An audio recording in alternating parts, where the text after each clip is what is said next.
O título desta palestra é A Mulher que Cavalga a Besta, porque é exatamente isso que o livro de Apocalipse fala. Na última palestra que fizemos sobre Apocalipse capítulo 13, nós observamos as diversas questões que dizem respeito ao poder papal e sobre o poder que se levanta da terra, e nós identificamos isso como sendo os Estados Unidos, que forçariam o mundo a aceitar uma legislação favorável à primeira besta. Bem, há um processo que precisa continuar sobre todos os reinos da terra. Agora, Apocalipse capítulo 17 nos dá mais detalhes sobre esta questão. E veio um dos 7 anjos que tinha 7 taças e falou comigo, dizendo, aproxima-te, e eu te mostrarei o julgamento da grande prostituta, palavras fortes, que se senta sobre muitas águas. Aí está uma mulher, ela é uma prostituta, em outras palavras, ela é infiel a Deus. Uma mulher, no sentido bíblico, é uma igreja. E há inúmeros textos no Velho e no Novo Testamento que comprovam isso. Cristo é também o noivo, ele está voltando para buscar a sua esposa, a igreja. Então, há aqui esse aspecto da mulher. Então, esta grande mulher apóstata, ela se senta sobre muitas águas. E nós sabemos que as águas representam multidões, nações, povos, de acordo com a definição em Apocalipse. E com esta mulher, os reis da terra cometeram fornicação. Isso significa que eles tiveram relações com elas. Relações contrárias àquelas que Deus pretendia. E os habitantes da terra se embebedaram com o vinho da sua fornicação. Isso significa que, se o vinho é o símbolo dos ensinamentos, das doutrinas, então o vinho que embebeda significa doutrina, que confundem a mente. Basicamente, o que o texto está dizendo é que uma igreja apóstata, está no controle da situação. Os reis do mundo têm relações com essa igreja apóstata e eles se embebedam. Eles não conseguem compreender, porque já absorveram essas doutrinas, que são contrárias à Bíblia, porque são doutrinas de prostituição. Então ele me levou em espírito ao deserto, e eu vi uma mulher sentada sobre uma besta escarlate. Aqui temos a cor vermelha, a cor do sacrifício, cheia de nomes de blasfêmia. Então, este é um poder blasfemo. E nós sabemos o que isso significa, pois vimos em Apocalipse capítulo 13. E a Bíblia nos dá pistas que isso significa dizer que você está no lugar de Deus, que você é Deus na terra, que você pode perdoar pecados e que você pode pegar aquilo que se aplica a Cristo e aplicar a si mesmo. Isto é uma blasfêmia. E vimos que a Igreja Católica de fato fez isso. Então, esta mulher sentada na besta escarlate, cheia de nomes de blasfêmia, que tem 7 cabeças e 10 chifres, e é claro que isso, de novo, é o símbolo de Apocalipse capítulo 13. Se você contar as cabeças de todas as bestas que nós temos no capítulo 7 de Daniel, você vai descobrir que há 7 cabeças ali também. Porque a primeira besta, obviamente, tem uma cabeça, que representava a Babilônia, o leão. A Medopérsia tem uma cabeça, a Grécia é representada como tendo 4 cabeças, e então uma cabeça para a última besta. Então temos como soma de Daniel capítulo 7, 7 cabeças. Todos os períodos de tempo são cobertos, e todos eles foram incorporados nesta estrutura única. Esta estrutura do catolicismo tem aspectos de todas as filosofias, de todos os reinos da história, tudo incorporado nela. Ela aperfeiçoou o paganismo, se você quiser dizer isso. A mulher se vestia de púrpura e de escarlate, 2 cores que se aplicam muito bem à Igreja Católica. Os católicos usam o púrpura e a cor vermelha para os cardeais e para os bispos. Ela se enfeitava com ouro e pedras preciosas e pérolas. Percebam que é um dos sistemas mais ricos que já existiram. Tendo uma taça de ouro em sua mão, cheia de abominações e da imundície de sua fornicação. Então, essa taça de ouro está cheia de doutrinas falsas. E sobre a sua fronte havia um nome escrito, Mistério. Isso quer dizer que se trata de um sistema dissimulado. Babilônia a Grande, a mãe das prostitutas. Isso implica que há outras mulheres que se apostataram, mas ela é a mãe de todas elas. E as abominações da terra. Que linguagem forte! Vamos ver se isso é de fato verdade. Vamos estudar a besta com as 7 cabeças. Em Salmo 74, 14, nós lemos: Tu estraçalhaste as cabeças do Leviatã e o destes para servir de alimento aos povos que habitam no deserto. Aqui temos uma besta descrita como o Leviatã. É uma besta que tem aparência de dragão. E se percebe que ela tem mais de uma cabeça. Na mitologia, o Leviatã tem 7 cabeças. Isaías 27, versículo 1. Naquele dia, o Senhor, com sua terrível e grande e forte espada, punirá o Leviatã, aquela serpente traiçoeira, e ele matará o dragão que está no mar. Não é interessante? Não é interessante matar o dragão que está no mar? Vocês se lembram daquela simbologia interessante quando nós falávamos sobre a Mariolatria? Maria é chamada a estrela do mar. Há uma relação interessante aqui. Apocalipse 12, 3. E apareceu outra maravilha no céu, e eis um grande dragão vermelho que tinha 7 cabeças e 10 chifres. Em Isaías nós temos um dragão. Nós não sabemos quantas cabeças ele tem. Nós temos o Leviatã, do Salmo 74, que Isaías 27 aplica ao dragão. E em Apocalipse nós vemos que ele tem 10 chifres. Vocês percebem como tudo se encaixa? Se você usar o paralelismo, você consegue encontrar todas as cabeças. E 7 coroas sobre as cabeças. Então, esse dragão do Apocalipse 12 é um poder governante que está em controle. Ele é o príncipe deste mundo. Jesus mesmo chamou a Satanás de príncipe deste mundo. Apocalipse 13, 1. E eu me levantei sobre a areia do mar e eu vi uma besta que se levanta do mar, que tem 7 cabeças e 10 chifres, e sobre os chifres 10 coroas, e sobre as cabeças o nome de blasfêmia.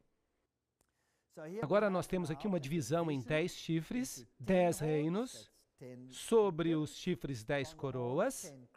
Isso significa que a besta governa com esses 10 reinos na época da Idade Média. Porque Roma governava através do poder de outros reinos. Apocalipse 17, 3. E ele me levou em espírito até o deserto, e eu vi uma mulher, sentada numa besta escarlate, cheia de nomes de blasfêmia, tendo 7 cabeças e 10 chifres. Obviamente, esta é a representação dos reinos de Satanás em todos os séculos. E em Apocalipse 17, vamos ter a culminação desse poder nos eventos finais, um pouco antes da volta de Jesus. Então, o dragão tem 7 cabeças. No livro de Apocalipse, as cabeças representam poderes políticos, através de quem o dragão opera.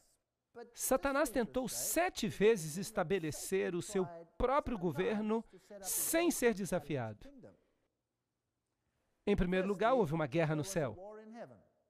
E a resposta de Deus foi a expulsão de Satanás do céu. Então, Adão e Eva e o mundo antediluviano, ele tentou estabelecer o seu reino ali. Qual foi a resposta de Deus? A Adão e Eva, ele fez a promessa de redenção e iniciou o sistema de sacrifícios. Então, a Torre de Babel foi a sua próxima tentativa de estabelecer uma união entre todas as nações da terra. A resposta de Deus, a confusão das línguas, a separação das nações. Interessante. Então, durante a encarnação, ele pensou que ele podia destruir a Cristo para estabelecer o seu reino. Mas a resposta de Deus foi a vitória sobre o pecado e a morte, transformando aparentemente a pior derrota em sua maior vitória. Satanás então tentou o estabelecimento do seu reino na Roma pagã. E a resposta foi a decisão de Esmirna. As pessoas estavam preparadas para morrer em vez de apostatar. Então ele tentou estabelecer o seu sistema na Roma papal. A resposta? A reforma. Ele nunca conseguiu ter sucesso. Será que haverá uma última vez em que ele tentará estabelecer o seu reino? Uma tentativa de fazer com que todas as nações do mundo se organizem numa nova ordem mundial? Será possível? Isso seria interessante, 7 tentativas. Mas Deus reagiu a isso através do clamor da meia-noite. Esse é o tema de uma das nossas próximas palestras. Um assunto complicado. E Apocalipse 12:3 diz: E apareceu outra maravilha no céu, e eis um grande dragão vermelho, com 7 cabeças e 10 chifres, e 7 coroas sobre as cabeças. Este poder faria guerra contra outro sistema, um sistema que representava o povo de Deus. Então há um dragão e ele ataca a mulher vestida de branco. E essa guerra vai continuar até a volta de Jesus. É isso que a Bíblia diz. Então essa criatura, que nós vemos em Apocalipse 13, saiu do mar, ela nos mostra quais são as características do poder papal. Pois esse sistema tem todas as características do poder do chifre pequeno, em Daniel capítulo 7. Então é o mesmo sistema. E esse sistema tem um componente semelhante ao da Medo-Pérsia, porque tem as patas do urso, ele tem filosofia grega, toda a teoria evolucionista, por falar nisso, veio da filosofia grega. É de lá que vem. Esse sistema tem um componente grego, há aqui um componente babilônico. Eu poderia gastar uma palestra inteira mostrando a comparação entre a religião babilônica e o catolicismo. Há uma palestra intitulada O Vinho de Babilônia, que você pode ler se você quiser. E tem os 10 chifres, que representam esse poder final, que eventualmente controlaria o mundo inteiro. Então, cabeças de leão com 10 chifres.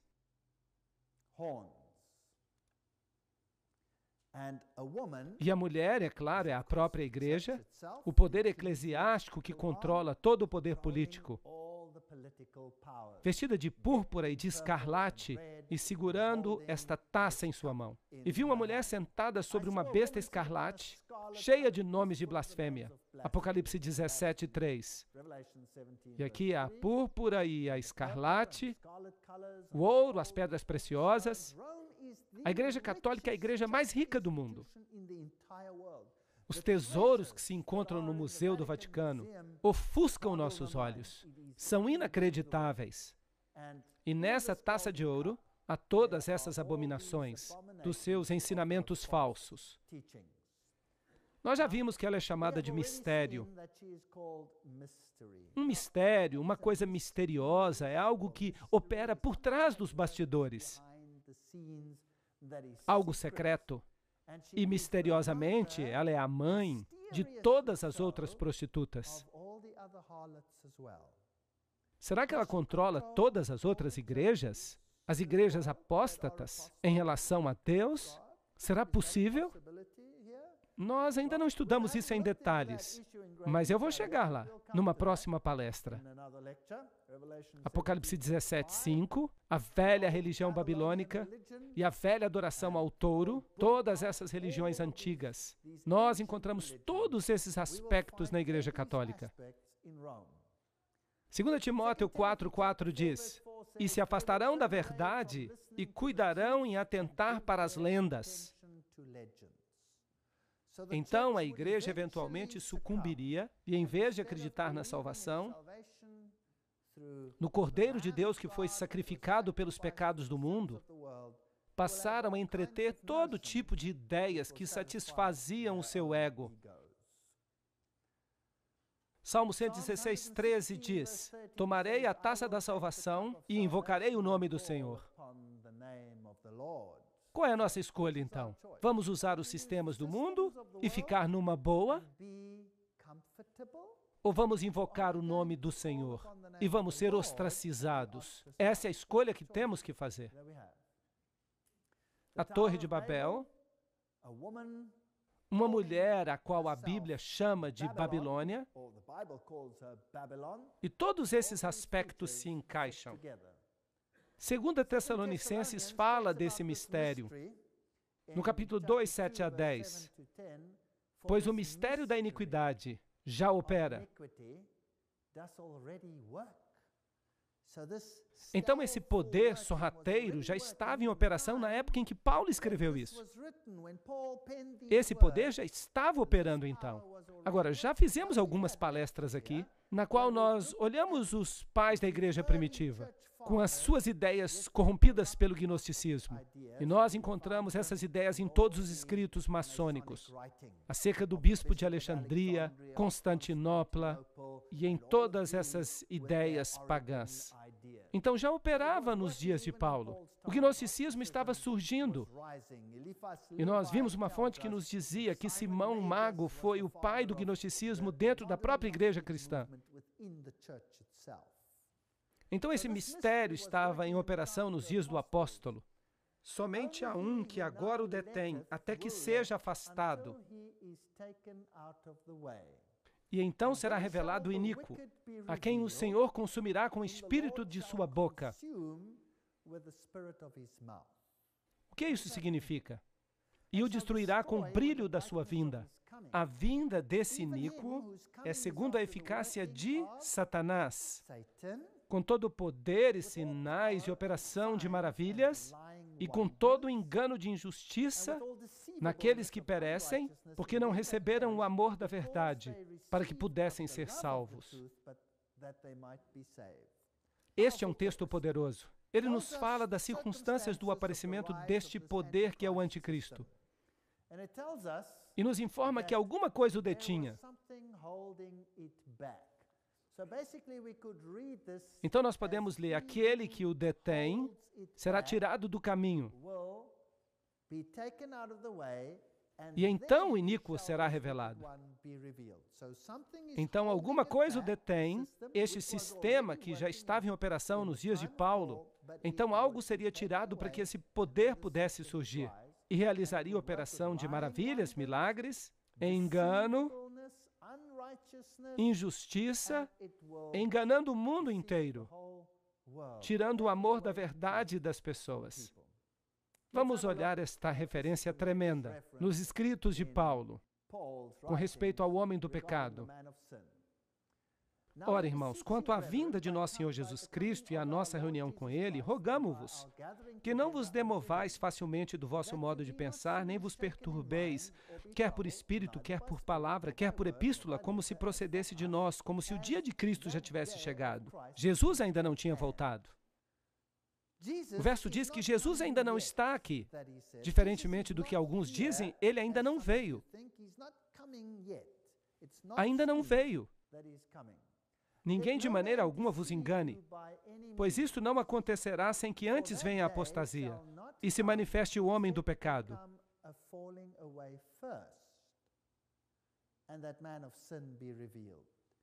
Então a volta de Jesus não acontecerá antes da apostasia e o homem do pecado seja revelado, o filho da perdição. Expressão interessante, o filho da perdição, aparece apenas 2 vezes na Bíblia. Sabiam disso? Usado apenas 2 vezes. Apenas 2 pessoas foram chamadas de filho da perdição. Este homem do pecado, este sistema, e o outro foi Judas. Agora, se eu lhes perguntasse como foi que Judas traiu a Jesus? Com um beijo. Ele não se apresentava como se fosse um dos discípulos, sim ou não? Não é então possível que esse sistema também se apresente como um dos representantes de Cristo? e então trai a todos nós com um beijo. Não é possível?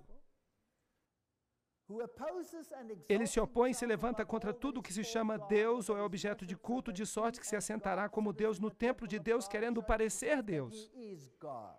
E nós vimos que o papado fez isso. E este é o espírito do anticristo, do qual nós ouvimos que viria. E ele já está no mundo, 1 João 4:3. Então esse poder já operava na época de João, na época dos apóstolos.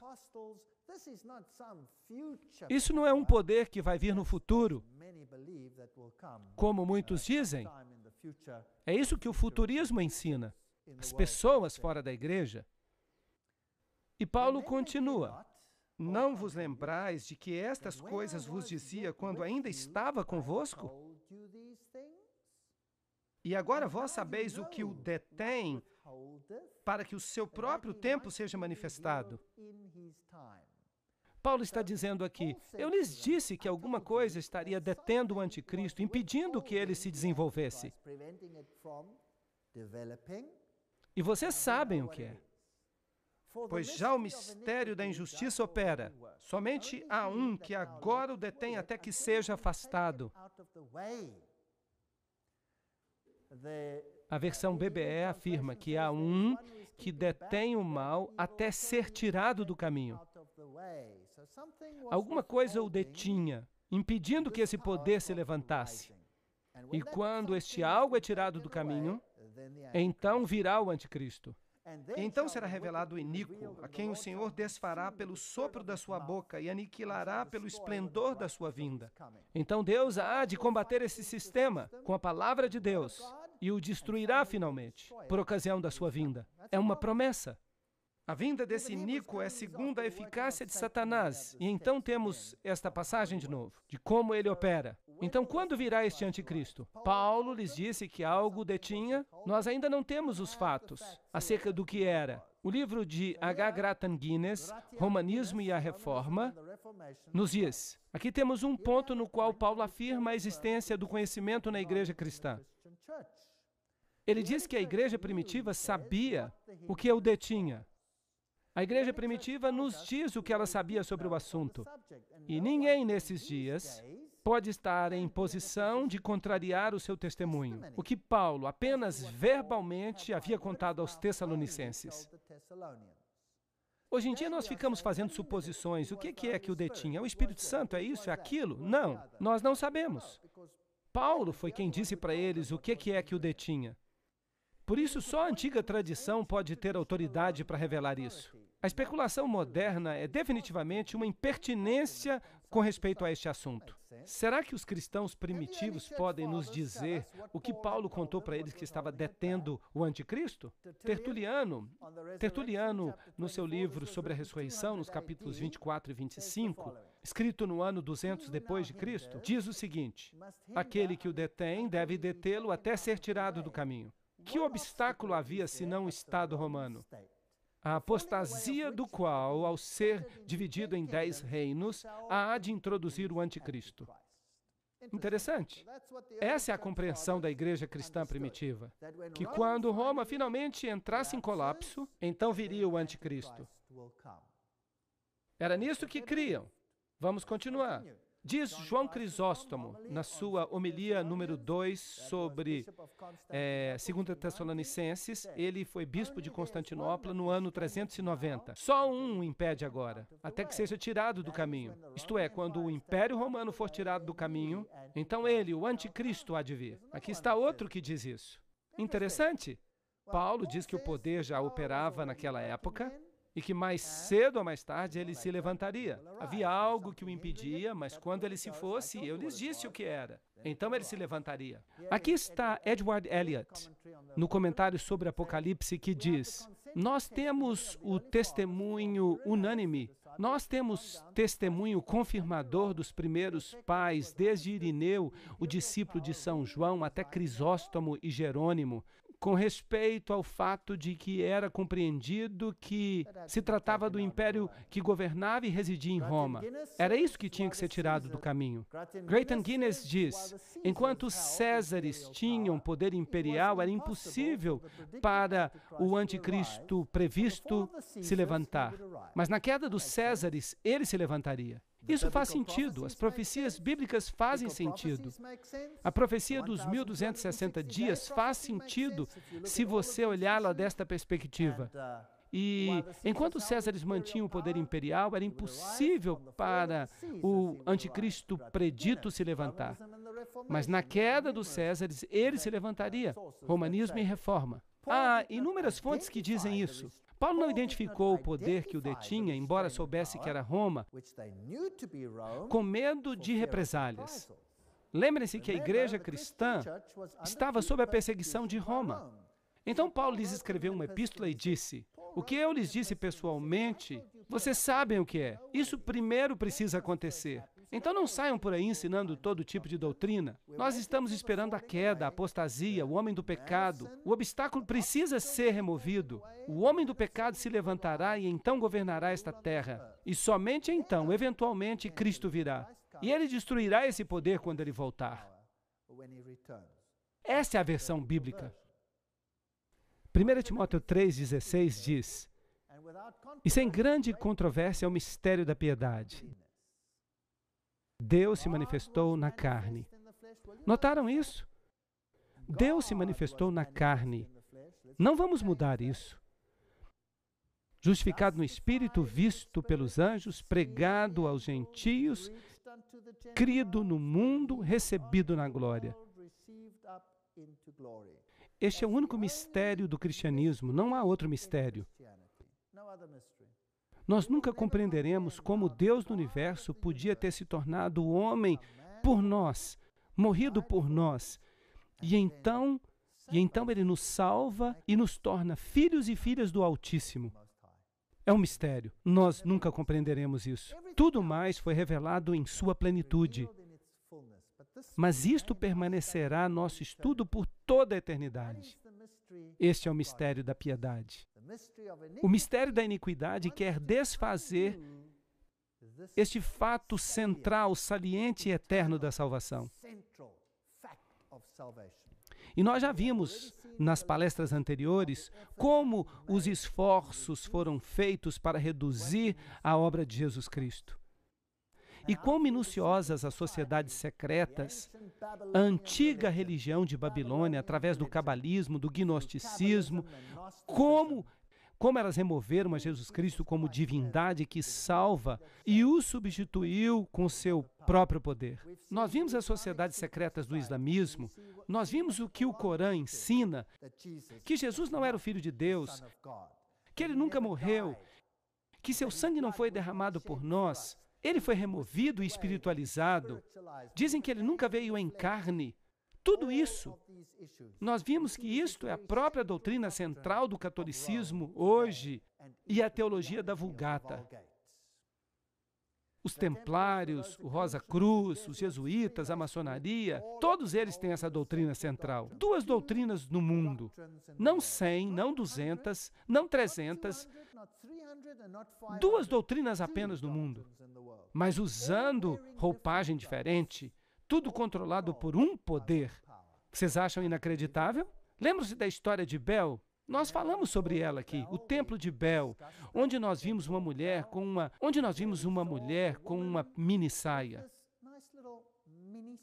Vocês pensavam que a mini saia era algo recente? Não, não. A mini saia é velha. Ali está ela. E esta moça eu não sei se ela era uma moça do dia ou da noite, mas esta moça com uma taça de ouro na mão representa a adoração a Baal. E Fides, que fascinante. E Fides, que fascinante, na cidade do Vaticano, Fides. Nós vimos que isso é interessante.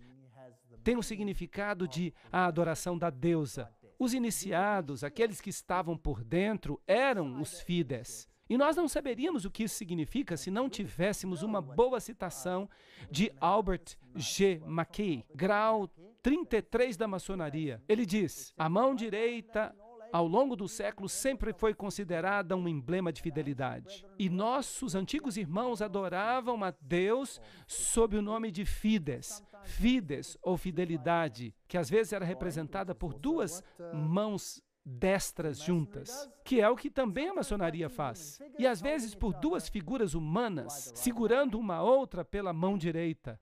Numa foi o primeiro a erigir um altar a Fides, sob o nome de a deusa dos juramentos, e honestamente foi adorada.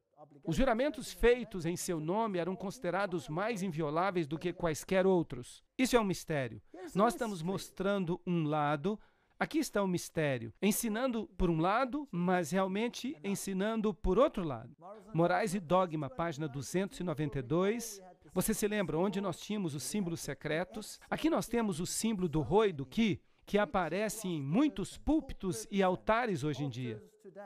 E o símbolo tem recebido conotações cristãs por parte dos Goim, para os catecúmenos, mas aqui aquele que está por dentro nos diz que representa o cajado de Osíris. Então é a representação do membro masculino que se encontra num barco. E ele também nos conta que vários outros símbolos que nós já vimos aqui são símbolos pagãos.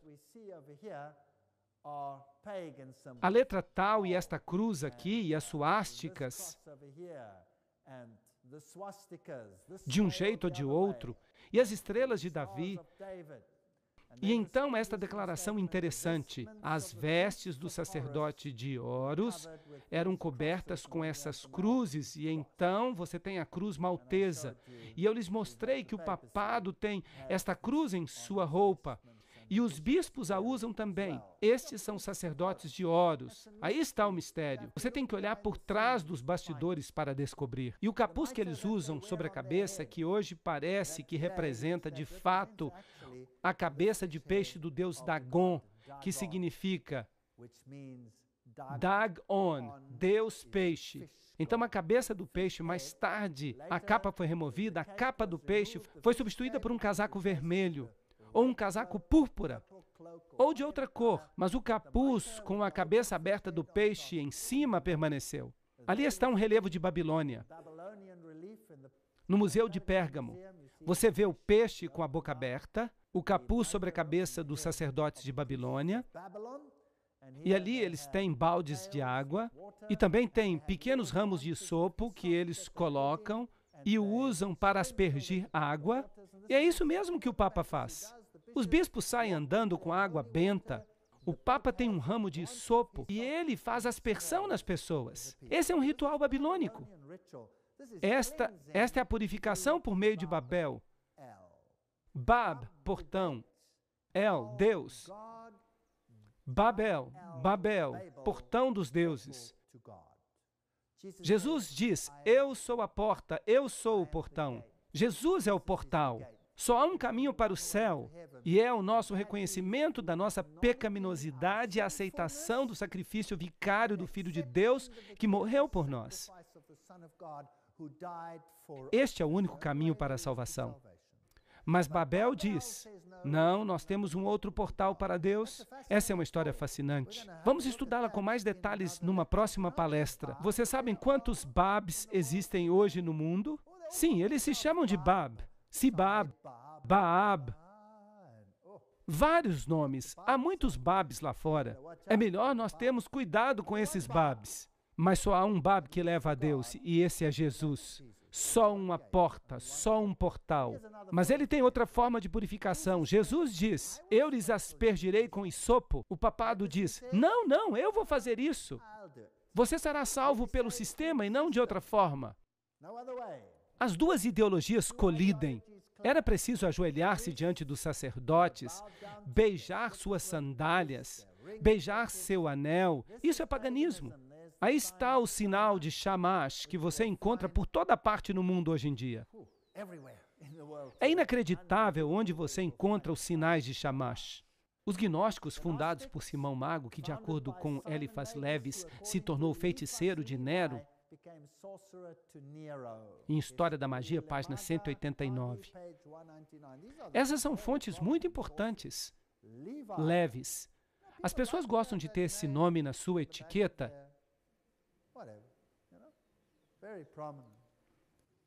E se você vai para Roma, este é um símbolo que você vai encontrar lá. Este é o lado de fora de um antigo templo pagão, onde todas as religiões eram honradas. E no fundo você tem este quadrado que é maçônico. Então você tem um elefante em cima. E você tem este símbolo no topo, com uma cruz no topo, e todos dizem, isso é muito bonito. A menos é claro que o quadrado seja o símbolo, ou o cubo, das antigas deidades. E que o Aleph é o alfa. O Aleph, a primeira letra, o elefante, que é o boi do Oriente. Assim, no hinduísmo, eles ainda têm o Aleph como símbolo do Deus Sol. A primeira letra em hebraico representa o boi, e sobre ele, o pedaço que falta de Osíris.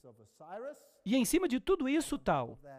Então você tem toda a catástrofe da adoração pagã neste símbolo aqui no catolicismo. E carmesim e púrpura são as cores.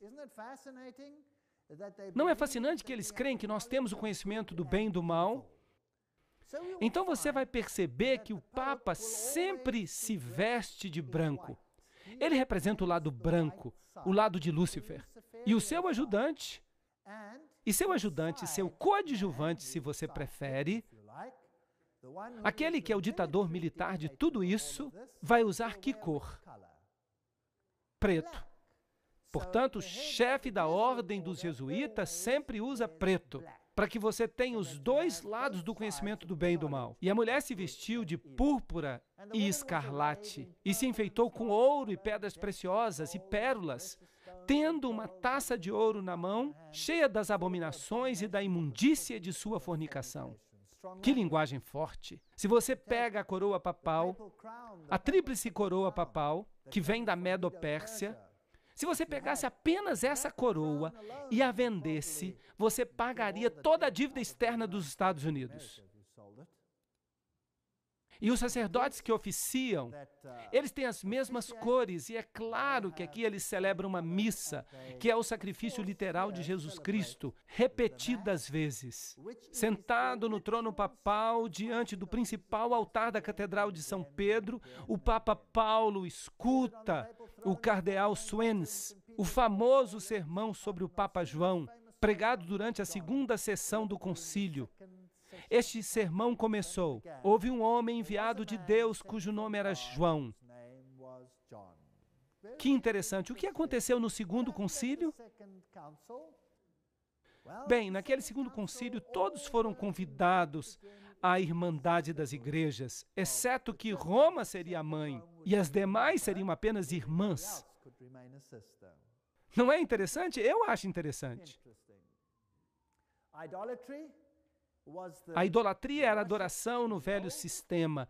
A idolatria é a mesma adoração no presente sistema. Exatamente a mesma, mas a idolatria toma muitas formas. Idolatria não quer dizer apenas prostrar-se diante de uma estátua. A idolatria tem outros sentidos. E não é interessante percebermos que Roma controla tudo isso em sua totalidade, completa e absolutamente? Bem, nós não podemos falar de todos os sistemas de idolatria hoje, isso seria impossível, mas a idolatria não significa apenas prostrar-se a um ídolo. Você pode ter ídolos diferentes.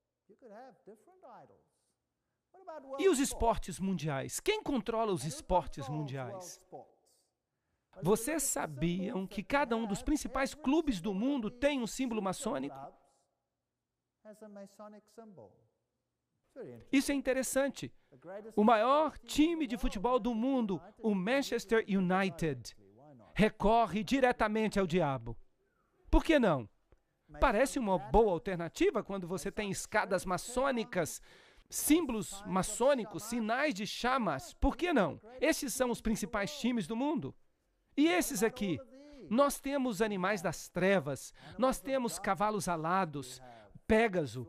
Nós temos todos estes interessantes símbolos com pentagramas e escudos de Malta, e os símbolos do sol e os pentagramas, e leões e bodes de 2 cabeças.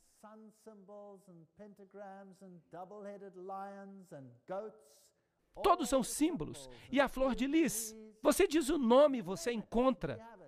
O M da maçonaria, as âncoras maçônicas. Você tem tudo. Dedos maçônicos, caveiras e ossos. E Titã é de fato o nome grego de Satanás. Então nós temos todos esses aspectos interessantes. O G, todo mundo que é maçom sabe que ele representa a loja maçônica. E se você for até Êxodo, capítulos 32, 2 a 6, e Arão disse a eles: tomem os brincos de ouro que estão nas orelhas das esposas de seus filhos e de suas filhas. Bem, hoje os brincos são muito populares. Trazem-nos para mim. E ele fez um bezerro derretido.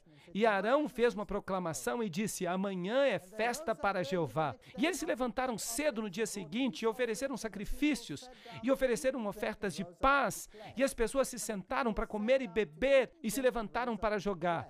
Agora, o que essas pessoas jogaram? O que vocês acham que elas jogaram? Bem, parte do sistema de adoração do sol era praticar esportes.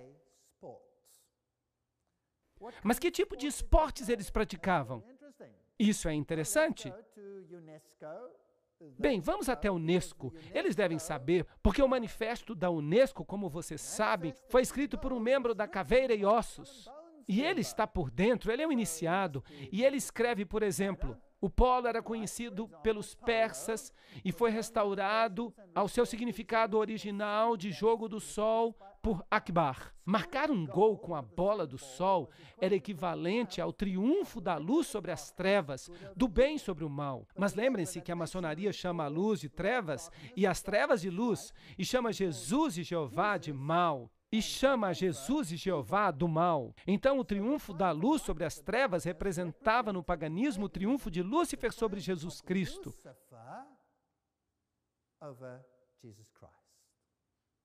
Assim, o triunfo da luz sobre as trevas, do bem sobre o mal.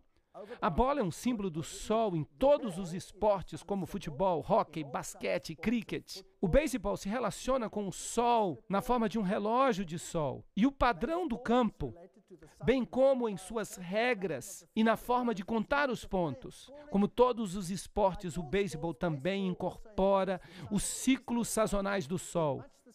Da mesma forma que nos concursos cerimoniais antigos, que faziam parte dos ritos de fertilidade. Então, se você não consegue trazê-los para a igreja, traga-os para os locais esportivos. Não é interessante? E na igreja você vê os braços assim, e nos locais esportivos você também vê os braços assim. Os hinos são cantados na igreja, e os hinos de uma natureza diferente são cantados lá. É fascinante. Quem se importa desde que haja culto? A história suméria de Gilgamesh, inscrita em tabletes cuneiformes, narra como equipamento de esporte, um bastão e um anel ou uma bola, que Gilgamesh tinha esculpido de uma árvore que ele havia arrancado, caíram no submundo quando ele começou a oprimir o povo com repetidas competições atléticas. E como, eventualmente, foi o próprio Deus Sol que abriu um buraco no chão para recuperá-los. Então, se você tem um bastão e se você tem uma bola, se você pega o bastão e coloca a bola no buraco, esse é o símbolo. Ele tem um significado mais profundo do que nós imaginamos. É um significado e tanto, mas esqueçam disso por enquanto. É isso que os golfistas fazem, por exemplo. Vocês sabem, é fascinante. E é com frequência que as pessoas nos dizem que os esportes são bons e fazem bem para os cristãos. Eu não tenho nada contra o esporte. O esporte é uma boa recreação. O esporte é um bom exercício. Há coisas boas que podem acontecer nos esportes. Mas se o esporte se torna uma religião, isso não é um problema?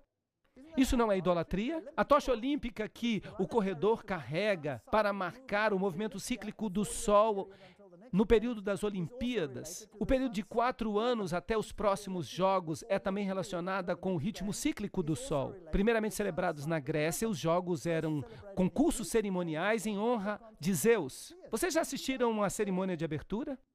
A cerimônia na Grécia, eles honraram os deuses ou não? Sim, eles honraram, e nós assistimos assim mesmo.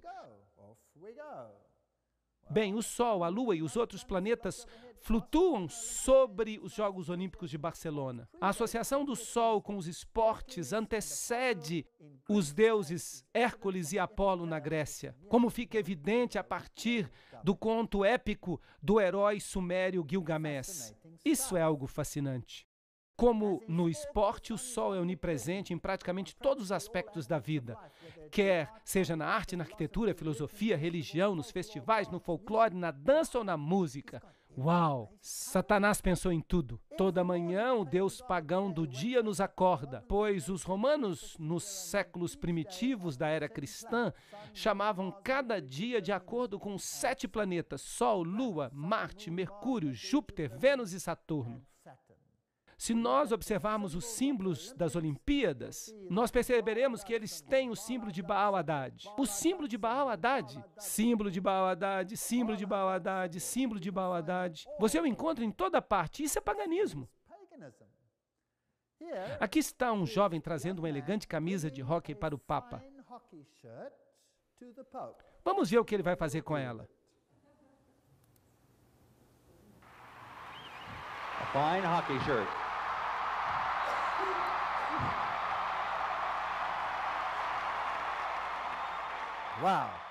Uau! Agora é uma camisa abençoada. Assim, a maçonaria controla todas essas questões para Roma hoje. O mundo esportivo, o mundo religioso, isso tudo é fascinante. Eu fico imaginando quanta idolatria está oculta no mistério e quanto a Bíblia quer revelar para nós dessa história maravilhosa de Apocalipse 17. Vamos esperar até a próxima palestra para descobrir.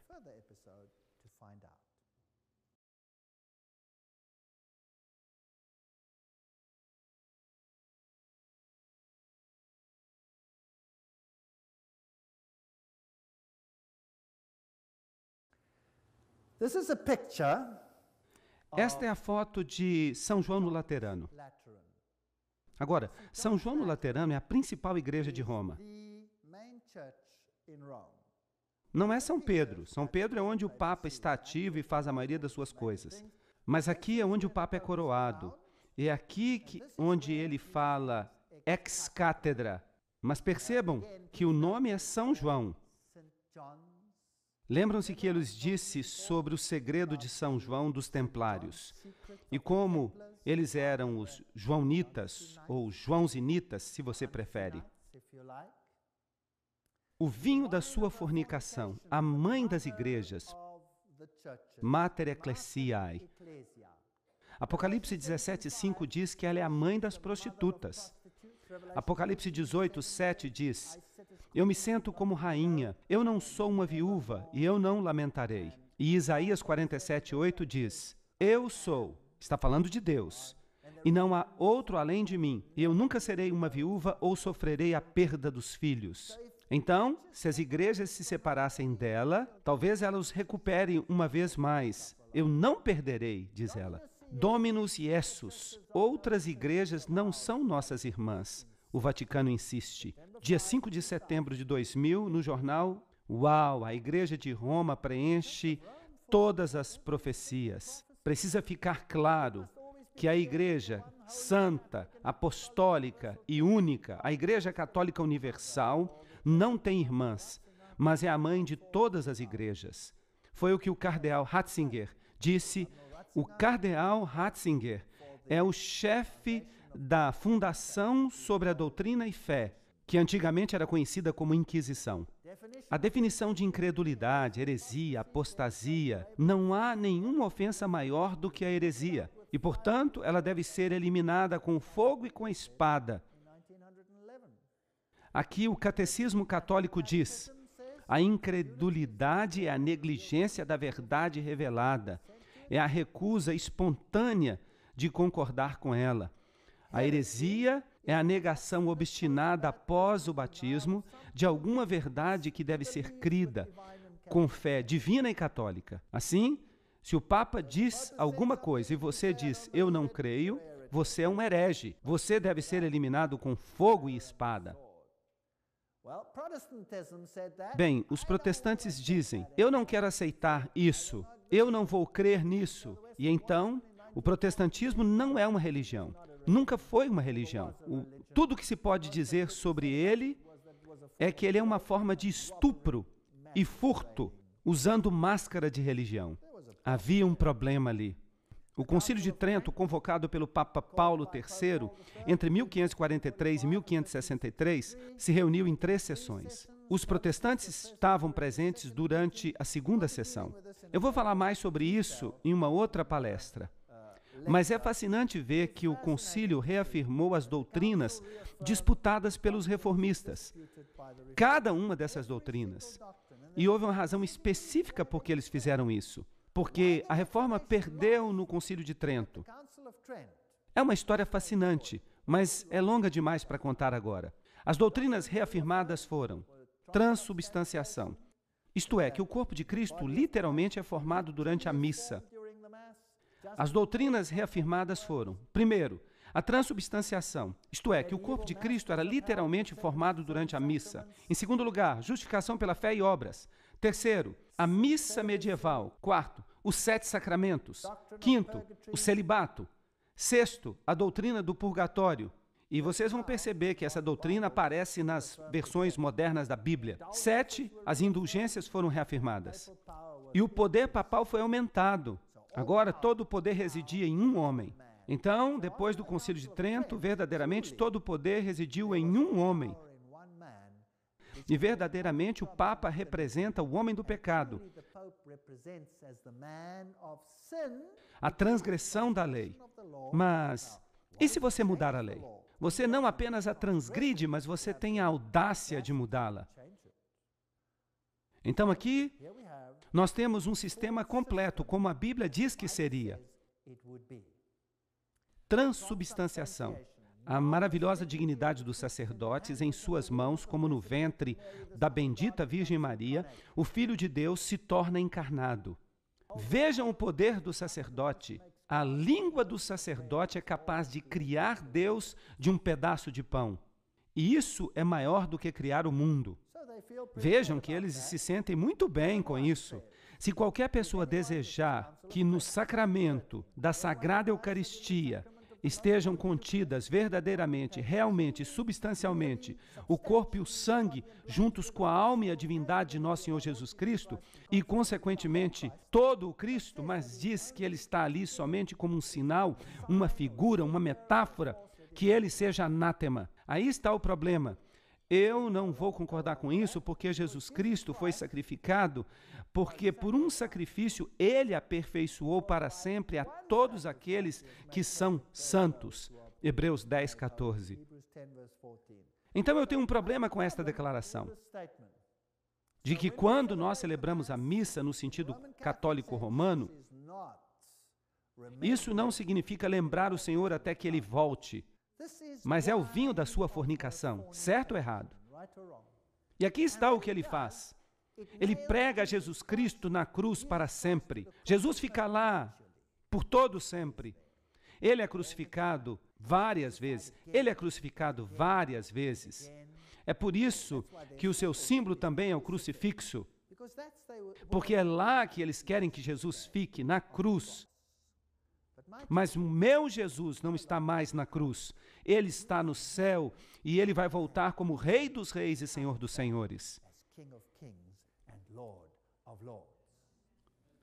Lembram-se da questão do perdão dos pecados? Em Lucas 5:21, blasfêmia. Se você diz que um homem pode perdoar pecados, perdão dos pecados, o Filho do Homem tem autoridade sobre a terra para perdoar pecados. Ele disse ao paralítico, eu te digo, levanta-te, toma a tua cama e vai para a tua casa. Jesus provou que ele tinha essa autoridade. Mas o sacerdote tem o poder das chaves, ou o poder de libertar os pecadores do inferno, ou de torná-los dignos do paraíso e de transformá-los de escravos de Satanás em filhos de Deus. E o próprio Deus é obrigado a aceitar a decisão dos seus sacerdotes de perdoar ou não perdoar. Essas são doutrinas de vinho da fornicação. Maria como a mediatriz, e agora Jesus desaparece. Em 1854, o Papa Pio IX declarou que Maria era imaculada. Em 1951, ele, o Papa Pio XII, definiu e declarou a doutrina da assunção corpórea de Maria. O pecador que se aventura a vir diretamente a Cristo pode vir com temor e apreensão da sua ira, mas que ele empregue a mediação da Virgem com o seu filho, e ela tem somente que mostrar ao filho os seios que o amamentaram, e a sua ira imediatamente desaparece. Que doutrina estúpida! É realmente revoltante. E eu poderia lhes mostrar os slides da Caverna do Leite. Quantos aqui já ouviram falar da Caverna do Leite em Belém? Onde o leite de Maria é esguichado contra as paredes e é um lugar sagrado autenticado pelo Papa. Isso não passa de um ritual de fertilidade pagão. Imaginem um filho hoje, se a sua mãe está zangada com ele, ou se ele está zangado com a mãe, e ela lhe mostra os seios. Ele pensaria: mãe, você ficou doida? Isso é o paganismo, isso é um culto de fertilidade. Essas são declarações dos santos católicos. Ele cai e se perde e não recorre a Maria. Maria é chamada o portão. Vejam, Jesus diz: eu sou a porta. Não há outro caminho. É isso que diz Jesus. O portão do céu, porque ninguém pode entrar no reino bendito sem passar por ela. O caminho da salvação não é aberto a ninguém a não ser através de Maria. A salvação de todos depende de seus favores benditos. Aquele que é protegido por Maria será salvo. Aquele que não é se perderá. A nossa salvação depende de ti. Deus não há de nos salvar sem a intercessão de Maria. Bem, digam-me, isso não é o vinho da sua fornicação? O Papa disse: Maria deve ser uma deusa. Então, o dogma da Assunção.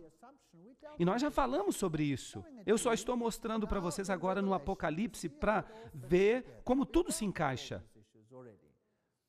A tradição, a infalibilidade das Escrituras, a tradição, a infalibilidade das Escrituras. Bonaventura Rimwand, que é o porta-voz do Papa, disse que o Papa é infalível.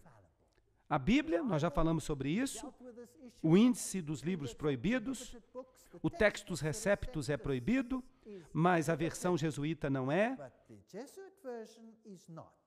Bem, nós já falamos sobre essas questões.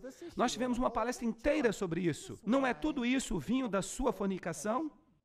Isso não faz de Jesus menor do que de fato ele é? A Septuaginta foi feita na Biblioteca de Alexandria. Aqui está esse teólogo, Paul Nitter. Quem que ele é? Paul Nitter serviu como missionário da Palavra Divina antes de assumir a posição na Universidade Xavier, em Cincinnati, onde ele é atualmente o professor de teologia. Ele estudou na Pontifícia Universidade Gregoriana. Esta é a maior universidade jesuíta de Roma. E ele estudou com Karl Rahner. Karl Rahner era o jesuíta que foi posto em cargo de fazer todas as igrejas se sujeitarem mais uma vez a Roma. Bem, nós vamos falar sobre isso numa outra palestra. E ele escreveu um livro, por nenhum outro nome. E no livro, ele mostra que você pode se salvar do jeito que você quiser, da maneira que você quiser. Não importa o que você crê para ser salvo. Vejam, isso não é o vinho da sua fornicação? A religião mundial, os sinais maçônicos, o Dalai Lama, as cruzes tortas. Vocês sabiam que esta aqui é a mesma cruz que os satanistas usam? Vejam como Jesus está magro nela. Vejam um sinal de V, o triângulo maçônico em cima da cruz torta. Isso é a adoração de Lúcifer. E eles usam IHS, eles dizem que significa Jesus Hominum Salvator, Jesus Salvador dos homens. Mas alguns dizem que significa a seu serviço. Não, significa Isis, Horus, Seb, a trindade egípcia. Se você olha no pátio externo, trata-se de um círculo dentro de um círculo, uma roda dentro de uma roda. E os 8 aros representam o sistema solar, ou as divindades solares, com Osíris parcialmente do lado direito no meio. Isso é fascinante. Aqui está Mitra matando o touro, a vitória sobre o mal. Lembram-se que isso é esotericamente definido como Jesus. Aqui está a estrutura do culto, membros através de uma série de 7 graus, cada um deles tendo um símbolo especial e um planeta tutelar, do mais baixo até o mais alto. Aqui está Córax, o corvo, representante de Mercúrio, ninfos, notem isto, interessante, ninfos, uma palavra criada que significa noivo, está representando Vênus. Isso quer dizer que quando você é iniciado no sacerdote, você se torna um noivo. Mas e o celibato de Roma? Sim, mas como noivo, você não tem que ser celibatário. Mas não vamos entrar muito em detalhes. Miles, o representante do soldado de Marte, Leão, o leão representante de Júpiter, Perses, a representação persa da Lua, Luna, Heliodromo, o mensageiro do Sol, representante de Sol, e finalmente Pater, que significa pai, representante de Saturno. Era possível que um iniciado no mitraísmo fosse membro de mais de um culto, mas as mulheres não podiam se tornar membros. Isto é catolicismo. O catolicismo romano é o mitraísmo. Este é o aspecto persa do culto. Aqui está o braço oculto, estes são os bispos que perambulam, eles controlam o ocultismo no mundo, os segredos mais profundos do oculto, todas as coisas para todos os homens. Ali o Papa recebe o tilak, ele recebe o bindi, a marca vermelha na fronte, que é o sinal de Siva, e Siva é Lúcifer.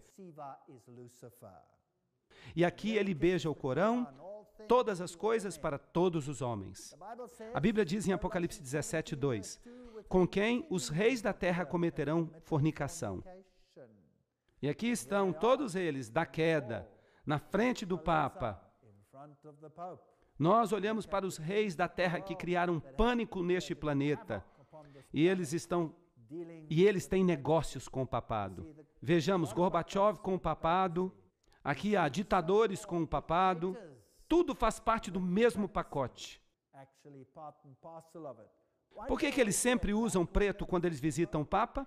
Porque eles têm que refletir os 2 lados da história maçônica, o conhecimento do bem e do mal. A rainha dos Bilderbergers, o príncipe Philip, nós temos muita coisa interessante a dizer sobre ele. O príncipe Charles usando preto e o Papa usando branco. E aqui nós temos os equivalentes no mundo islâmico. Gravata preta, pelo menos. Estão vestindo também meias pretas. Aqui está Margaret Thatcher, ali está Carter, os japoneses, a família Bush e a família Blair. Será que os reis deste mundo trabalham com este sistema, sim ou não? Há outro sistema na Terra que se qualifica como este sistema? Inácio de Loyola, juntos. Se você está pensando em votar, veja esses 2 candidatos aqui.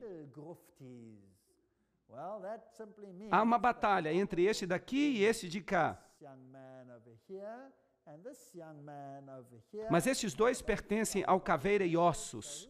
Então, por que nos importarmos com quem vai vencer a próxima eleição? Quem vai se importar? Apocalipse 17:6. E eu vi a mulher bêbada com o sangue dos santos e com o sangue dos mártires de Jesus. Aí está. A noite de Bartolomeu, os valdenses, a guerra dos 30 anos, a guerra dos 100 anos, o derramamento de sangue, Stalin. Eles fizeram tudo o que eles quiseram com o povo de Deus. Inacreditável. Eles os matavam de um lado para o outro. A Inquisição, São Tomás de Aquino disse, os hereges condenados deveriam ser mortos, como quaisquer outros criminosos. A Igreja Católica respeita a consciência e a liberdade. Não obstante, quando confrontada pela heresia, ela faz uso da força, a punição corporal, a tortura. Ela acendeu na Itália as fogueiras da Inquisição. Este é o único sistema que se qualifica. Nós já falamos do juramento jesuíta. Eu não vou ler aquele juramento de novo. As terríveis torturas dos hereges, aqueles que querem acreditar e praticar o que eles creem e que tomam a decisão por si mesmos, decidindo por si mesmos em quem acreditar. O Apocalipse 17 nos dá mais informação. Apocalipse 17, 7. E o anjo me disse: por que tu te maravilhas? Eu te contarei o mistério da mulher e da besta que a carrega, que tem 7 cabeças e 10 chifres. Então vamos discutir isso um pouco mais. A besta que tu viste era e não é, e subirá. O Cordeiro de Deus era uma vez, e então ele não era mais, e então ele voltará de novo. Não é verdade? É a contrafação de Cristo. Esse sistema se coloca no lugar de Jesus Cristo. Então, esse poder político, esta besta que tu viste, que era e não é, e subirá do abismo sem fim, e irá para a perdição, e aqueles que moram sobre a terra se maravilharão, cujos nomes não foram escritos no livro da vida, desde a fundação do mundo, quando eles contemplam a besta, que é e não é, e contudo é. Essa é uma declaração interessante. Há muita especulação sobre ela. Vamos tentar compreender alguma coisa sobre ela. Eu não quero ser dogmático, mas vamos tentar compreender. O contexto de não é. Em 1798, a besta recebeu uma ferida mortal. Não está certo? De modo que a besta era, uma vez, ela governava a Idade Média, e então, de repente, ela não é mais. Ela morreu.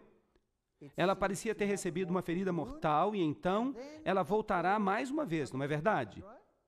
Agora vamos dar uma olhada no contexto de não é. Em 1798, ela recebeu uma ferida mortal. Mas o que ela fez em segredo, clandestinamente, enquanto ela estava supostamente morta? Bem, em 1854, o dogma da Imaculada Conceição. Em 1870, o da infalibilidade. Em 1929, o Papa se coroou soberano do mundo. Em 1951, a Assunção de Maria. Atualmente, Maria é advogada, mediatriz e corredentora. Ela totalmente substitui a Jesus Cristo. Que sistema se desenvolveu naquela época? Apocalipse 17, 9 diz: e aqui está a inteligência daqueles que têm sabedoria. As 7 cabeças são 7 montanhas. Do grego, horos, montanha, sobre as quais a mulher se senta. Agora, além do fato de que Roma é construída sobre 7 colinas, e esse é um ponto interessante, há ainda outras questões aqui. O número 7 é também parte daqueles reinos, lembram-se? E há 7 reis, de modo que agora nós temos um rei e um reino que se aproximam. 5 são caídos, e um é, e o outro ainda não é. Mas quando ele vier, ele deve continuar por um curto período. E a besta que era e não é, deve ser o 8º, e pertence ao 7, e vai para a perdição. Aí está um quebra-cabeça para aqueles que gostam de enigmas. Vamos dar uma olhada nas cabeças ou montanhas. Na Bíblia, elas simbolizam impérios, e não reis individuais. E eu devolverei à Babilônia e aos habitantes da Caldeia todo o mal que eles fizeram em Sião. À tua vista, diz o Senhor, eis que eu sou contra ti, ó montanha destruidora, diz o Senhor, que destróis toda a terra. E eu estenderei a minha mão contra ti, e eu te rolarei das rochas, e eu farei de ti uma montanha queimada. Esta é a referência à Babilônia, que atacaria o povo de Deus. Uma montanha é um reino. Então vamos tentar identificar as 7 cabeças. Eu não quero ser dogmático. Eu não creio que isso é uma questão de salvação, se você entende bem isso ou não. As questões de salvação se referem a seu relacionamento com Jesus Cristo e a nada mais. Então, quer você saiba exatamente quem são elas, isso não importa de fato. Mas Deus nos dá essa informação. Vamos observar, é interessante. Interpretação 1. Se nós observarmos a partir da perspectiva de João, as 7 cabeças representam o principal poder perseguidor do povo de Deus através dos séculos. Esta é uma interpretação. 5 caíram. Eles dizem Egito, Assíria, Babilônia, Medo-Pérsia e Grécia. 5 são caídas. Uma ainda é. Bem, olhando da perspectiva de João, isso seria Roma. E o outro ainda não veio. Este é o papado. Esta é uma interpretação que é bastante popular. E muitas pessoas aderem a ela, e eu não tenho problema se alguém quer aderir a ela, porque nós terminamos com este poder final, que obviamente é aquele que causa todos os problemas. O único problema que eu tenho com esta interpretação é que poderes você deixa fora aqui. Porque o Egito, a Síria, a Babilônia, a Medopérsia, a Grécia, são aqueles que são mencionados. E você está começando com a época de João. Então, esta é uma dedução que você faz para desvendar esta profecia. Mas quais são aqueles que ficam de fora? Por exemplo, se você vai para Ezequiel 16, 26 e você olha todos os inimigos de Deus, você tem os egípcios, você tem os filisteus, você tem os assírios, os caldeus. Então, na interpretação, os filisteus, por exemplo, são deixados de fora. E se eu não quisesse deixá-los de fora? Então, os meus números estariam errados, certo? Então, pessoalmente, eu não tenho problemas com a estrutura principal. Mas os detalhes não me satisfazem. A identificação das 7 cabeças, na interpretação 2, usando Daniel agora como pano de fundo, que parece ser lógico, porque o livro de Apocalipse usa o simbolismo no livro de Daniel para transferi-lo para esta situação que é descrita em Apocalipse. Então, usando Daniel como pano de fundo, nós começamos com Babilônia e nós contamos do tempo dos eventos representados em Apocalipse 17. Então, de novo, você tem que tomar uma decisão. Onde você começa com os eventos lá no Apocalipse 17? 5 são caídos: Babilônia, Medopérsia, Grécia, Roma e o papado. Um é o papado ferido. Agora você está começando com o tempo de Apocalipse 17, que diz que um é, então este é o tempo. Então, nós temos Babilônia, Medopérsia, Grécia, Roma, papado. Um é, isto é, o papado ferido. Agora, o que está para vir é a confederação final sob a liderança do papado, porque a sua ferida mortal sarará e todo mundo o seguirá. Então, eu acho que essa é uma boa interpretação. Eu não tenho nenhum problema com ela. Eu só tenho uma pequena pergunta. E os poderes mencionados no livro de Apocalipse? Como é que você os encaixa aí? Então você tem que deixar de fora algumas das outras bestas. A besta de 2 chifres e tudo que se refere a ela. Então, o que nós devemos fazer para incorporá-las? E o anjo me disse: portanto, por que te maravilhas? Eu te contarei os mistérios da mulher e da besta que a carrega, que tem 7 cabeças e 10 chifres. A besta que tu viste era e não é, e subirá. De onde ela subirá? Do abismo sem fim. Ah, agora, que outra besta subiu do abismo sem fim? Aquela que está em Apocalipse capítulo 11, lembram-se disso? Aquela que começa fazendo guerra contra a palavra de Deus, toda a filosofia da Revolução Francesa, tudo aquilo, vai à perdição, e aqueles que habitam sobre a terra se maravilharão, cujos nomes não estão escritos no livro da vida, desde a fundação do mundo. Quando eles contemplam que a besta que era, e não é, e ainda é, 7 reis, 5 são caídos, e então você tem esta pequena informação aqui, e o outro ainda não veio, e então ele vem, e deve continuar por um período curto de tempo. E a besta que era e não é, ela é a 8ª, e é dos 7, e irá para a perdição. Ah, um pouco mais de detalhes. Então a 8ª vai para a perdição. Mas, de fato, a 8ª é parte da 7ª. Vamos tentar encaixar tudo isso junto.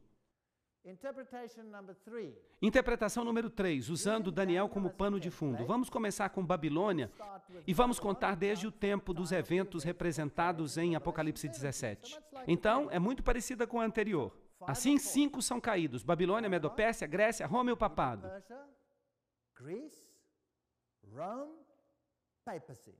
Esse foi o poder religioso político que governou a Idade Média. Aí você começa então com os eventos representados em Apocalipse 17. Um é aparentemente o papado ferido. Ele não é mas ainda é, que parecia que recebeu uma ferida mortal. Vocês se lembram disso? E nós vimos que de fato ele cresceu e que aquelas organizações jesuítas construíram todo um império mundial naquela época, o comunismo, todas essas coisas se desenvolveram, e este é o contexto do não é. Então, aparentemente, o papado ferido não é, mas é. Os poderes políticos religiosos, administrados pelas sociedades secretas do Papa, que se levantaram do abismo sem fim em Apocalipse 11. Foi isso que aconteceu durante a fase do ainda não. Ainda não veio a imagem da besta. Essa confederação político-religiosa que era comandada pela besta que tinha forma de cordeiro. O 8º pertence aos 7. Isso seria a nova ordem mundial, uma confederação mundial final sob as ordens do Papa. Agora, essa interpretação não é muito diferente da anterior. E quer você goste dessa interpretação ou da anterior, não importa para mim. Pessoalmente eu gosto dessa daqui, mas eu não estou preso a ela. Eu acho que realmente não se importa, desde que no final você chegue ao papado, porque ele se levanta então e ele vai para a perdição. E esta última interpretação para mim inclui todas as imagens que nós temos no livro de Apocalipse. E é isso que eu acho que ela significa. E os 10 chifres que tu viste são 10 reis, que ainda não receberam o reino.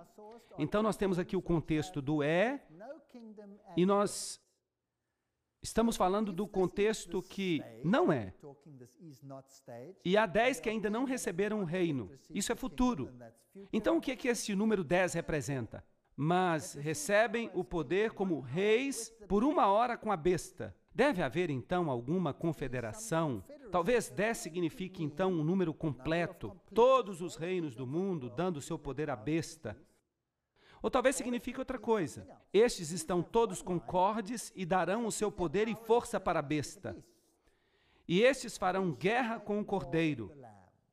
Este é o poder perseguidor do fim.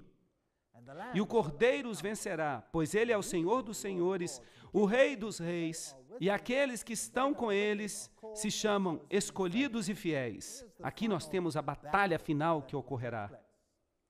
No dia 17 de setembro de 1973, o Clube de Roma publicou um relatório especial altamente confidencial chamado de Modelo Regionalizado e Adaptativo do Sistema Mundial Global. Coisa fascinante, que foi enviado então às elites para ser implementado. Este documento revela que o clube dividiu o mundo em 10 regiões políticas e econômicas, que são chamadas de reinos. Uma designação que dá até calafrios, bate muito bem com o livro de Apocalipse, capítulos 13, 1 a 2. Em 1974, os autores do relatório publicaram suas descobertas em um livro, A Humanidade no Vértice da Mudança. Contudo, neste livro, que foi escrito para o grande público, eles deixaram de colocar a palavra reino. E isso vem de uma fonte muito boa. O livro Rota para a Ocupação Global, páginas 193 e 195, de 1992. Então, o mundo está sendo dividido em 10 regiões. Vocês sabiam que ainda há certas monarquias, certas famílias reais no mundo? Esse é um assunto interessante do qual nós vamos falar nas próximas palestras. E ele me disse, as águas que tu viste, onde se senta a prostituta, são povos e multidões e nações e línguas. E os 10 chifres que tu viste sobre a besta, este odiarão a prostituta e a deixarão desolada e nua, e comerão a sua carne e a queimarão com fogo. Então, primeiramente, nós temos os reinos do mundo dando seu poder para a besta, para esse sistema religioso. E então, esse sistema religioso sai e faz guerra contra o povo de Deus. O que acontece a seguir? Alguém tem uma ideia? Deus coloca uma sebe ao redor do seu povo. Ele os protege. Ele os segura na palma da mão, como ele fez no Egito. Mas eles legislam contra eles. Eles não podem comprar, não podem vender, não podem fazer nada. Mas o teu pão e a tua água serão certos. 1000 hão de cair ao teu lado, 10.000 à tua direita, mas tu não serás atingido. Todas as promessas de Deus se aplicam. Eventualmente, eles tentam, em sua ira, exterminar este grupo que se apega às doutrinas contrárias às doutrinas do mundo. E Deus, então, envia as pragas. E há muito sofrimento na terra. Mas o povo de Deus está protegido. Eventualmente, essas nações percebem que elas foram o quê? Enganadas.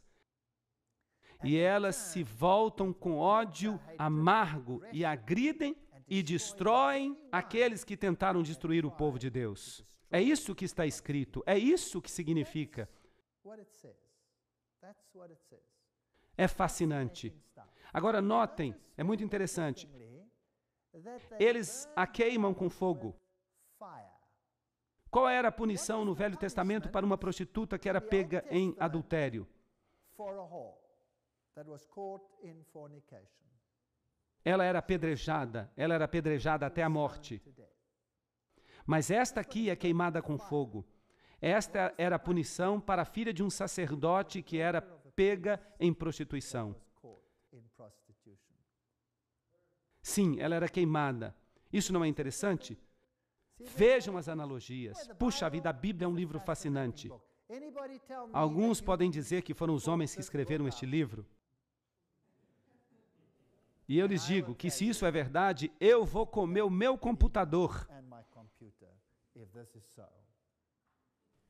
Pois Deus colocou em seu coração a vontade permissiva de Deus, porque esses reis estão perdidos para cumprir a sua vontade, para concordar e para dar o seu reino à besta, até que a palavra de Deus seja cumprida.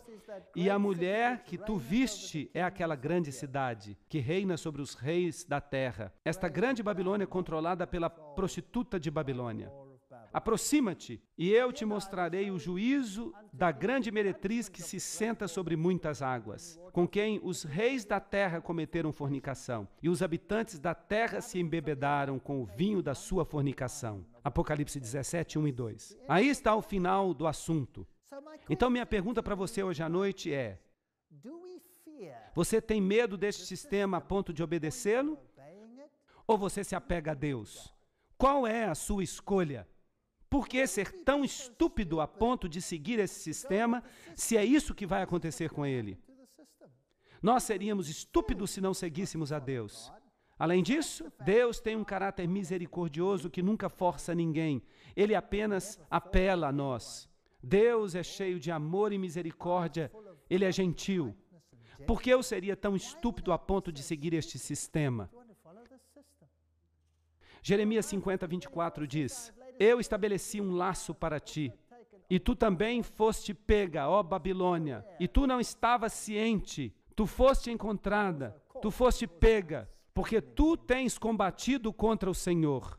Essa era a tipologia. O Senhor abriu a sua armadura, o Senhor tomou as suas armas de indignação, pois esta é a obra do Senhor, Deus dos exércitos, na terra dos caldeus. Vinde contra ela, desde o termo mais distante. Abri seus armazéns, derrubai-a como monturo, destruí-a completamente, que nada seja deixado. Matai os seus touros, que eles desçam até a casa da matança.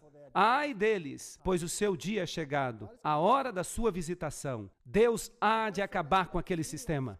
A voz daqueles que fogem e escapam da terra de Babilônia para declarar em Sião a vingança do Senhor nosso Deus, a vingança do seu templo. Invocai os arqueiros contra a Babilônia, todos aqueles que usam o arco, acampai ao redor dela, que ninguém escape, ninguém vai escapar. Esta é a tipologia. O final será o antítipo. Recompensai-a de acordo com a sua obra, os milhões que morreram como consequência de suas ações. Fazei a ela o que ela fez a outros, pois ela foi orgulhosa contra o Senhor, contra o Santo de Israel. Portanto, Os seus jovens cairão nas ruas, e os seus guerreiros serão eliminados naquele dia, diz o Senhor. Eis que eu estou contra ti, tu que és a mais orgulhosa, diz o Senhor Deus dos exércitos, porque o teu dia é chegado, a hora em que eu te visitarei. Jeremias 50, 28. Este sistema vai acabar. E os mais orgulhosos tropeçarão e cairão, e ninguém há para levantá-los. E eu acenderei um fogo em suas cidades, e eu devorarei tudo ao seu redor. Isso é impressionante. O seu Redentor é forte. De Judá, os filhos de Judá foram oprimidos. Os filhos de Deus serão oprimidos no final dos tempos. E todos aqueles que os aprisionaram e os prenderam, e se recusaram a deixá-los ir, mas o seu Redentor é forte. Ele é mais forte do que eles. O Senhor dos Exércitos é o seu nome. Ele há de vindicar a sua causa, para que ele possa dar descanso à terra e extirpar os habitantes de Babilônia. A espada virá sobre os caldeus, diz o Senhor, e sobre os habitantes de Babilônia, e sobre os seus príncipes, e sobre os seus sábios, e a sua sabedoria não há de ajudá-los. Isaías 26 diz: Vem, meu povo, entra em tuas câmaras, e fecha as tuas portas por trás de ti. Esconde-te como se fosse por um pequeno momento, até que a indignação passe. O Senhor vai punir Babilônia, mas vai cuidar do povo de Deus. Pois eis que o Senhor vem do seu lugar para punir os habitantes da terra por sua iniquidade. A terra há de revelar o seu sangue, e não há mais de cobrir os seus mortos. Haverá uma ressurreição, de acordo com Isaías 26, 20 e 11. Naquele dia, o Senhor, com uma grande e ferina espada, punirá Leviatã, aquela serpente torta, e ele matará o dragão que está no mar. Isaías 27, 1. Essa é a história bíblica, a história mais impressionante que já foi revelada na história do mundo. E Apocalipse 19, 1 diz: E depois dessas coisas eu ouvi uma grande voz de muita gente no céu, dizendo: Aleluia, salvação e glória, e honra e poder ao Senhor nosso Deus, pois verdadeiros e justos são os seus juízos. Pois ele julgou a grande prostituta que corrompeu a terra com a sua fornicação, e ele vingou o sangue dos seus servos pela mão dela. Isso não é fascinante? Apocalipse 19, 19 diz: Vamos ver o que acontece com ela. Eu vi a besta e os reis da terra e seus inimigos juntos para travar guerra contra ele, que se senta sobre o cavalo, e contra o seu exército. E a besta, o catolicismo, ela foi tomada, e com ela o falso profeta. Triste. Quem é esse? Bem, vamos ter que esperar outro episódio, que realizava milagres diante dela. Bem, eu posso lhe dizer quem era esse. Quem é que realizava milagres diante dela? Era o mundo protestante, era os Estados Unidos. O fogo desceu e os milagres foram realizados, e o sistema religioso, a imagem da besta, reforçou as doutrinas papais. Nós já falamos sobre isso, e nós vamos continuar a falar. E ele enganou aqueles que receberam a marca da besta, e aqueles que adoravam a sua imagem. E ambos são lançados vivos no lago de fogo e enxofre. Mas há uma coisa que está faltando aqui, é o dragão. Deus lida com ele mais tarde. E o remanescente foi morto com a espada daquele que se sentava sobre o cavalo, a espada que saía da sua boca, e todas as aves se fartaram com a sua carne. Não se metam com Deus, ou vocês vão acabar aqui. Apocalipse 19, 6 diz: E eu ouvi como se fosse a voz de uma grande multidão, como voz de muitas águas, e como voz de grandes trovões, dizendo: Aleluia, pois o Senhor Deus onipotente reina. É aí que termina tudo. E nós nada temos a temer, nada.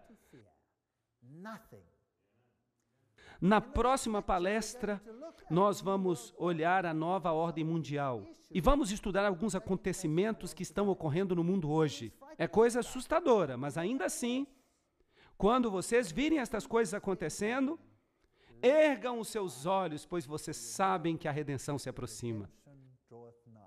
Confiem no Senhor Jesus e não tenham medo de nada. Obrigado.